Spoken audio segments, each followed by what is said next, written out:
grow crops, that the family would sell it.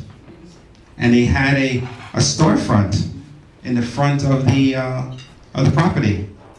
And so they would cultivate the land and sell the produce.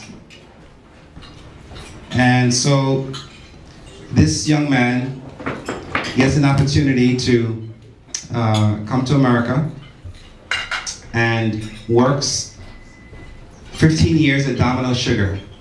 How many people are familiar with Domino's Sugar? Probably everyone in this room. And he works 15 years at Domino's Sugar, saves his money, and gets an opportunity to buy a building that has an old income tax business part to it. And he thinks to himself and he says, wow, this is an opportunity that I have to open up this business that I dreamed about as a kid. That maybe I can open up my own deli and grocery. And I can sell produce, I can sell sandwiches, and I can use this as a way to set an example of what hard work, faith, and perseverance breeds. And he opens the store, and he names it after himself. And when he opens the store, it's a very interesting story behind this, because he had a son. He had one of his sons that was scheduled to get a beating, an actual beating that morning.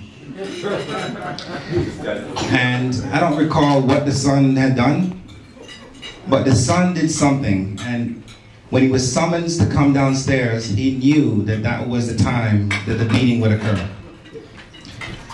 But when the son arrived downstairs, there was no beating. He arrived to a dusty, shelved, empty room that he was summoned to clean. So obviously this son, to avoid the beating, kept himself very busy cleaning all the shelves, hoping that the father would forget that the beating was in order. And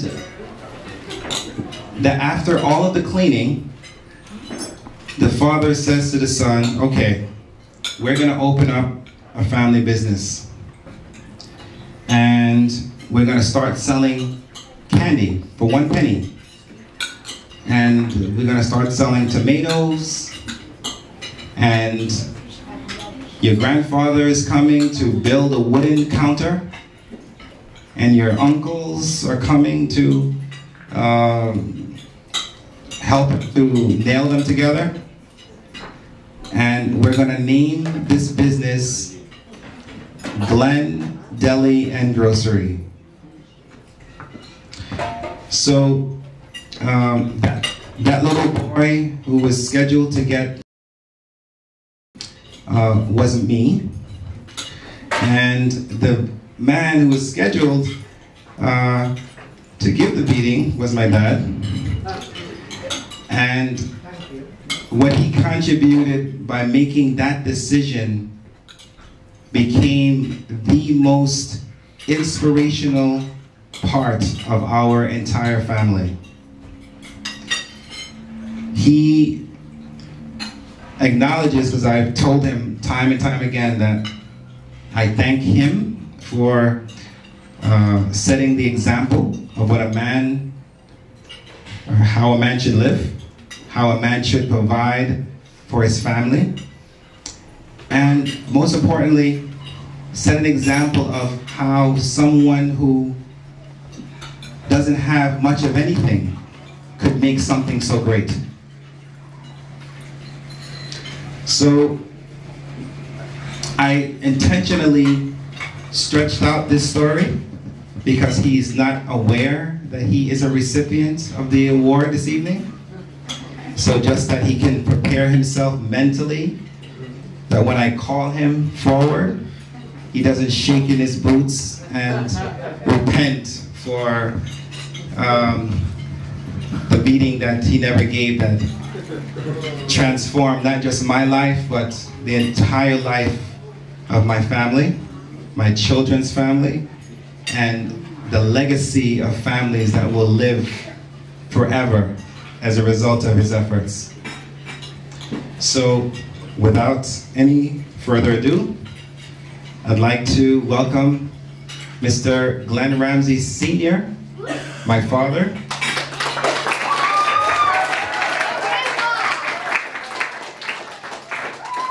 The matriarch of our family, the trendsetter, the inspirer, Mr. Glen Ramsay Sr.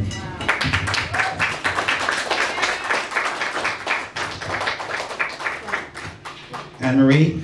Yes. Is this the award that I need to present to him? No, not this one. This is the motivator. Is that his? All right. So at this time, I'd like to present this award that I'm blessed to say that I was able to present while he's alive. The award of the Inspirer to Mr. Glen Ramsay Sr.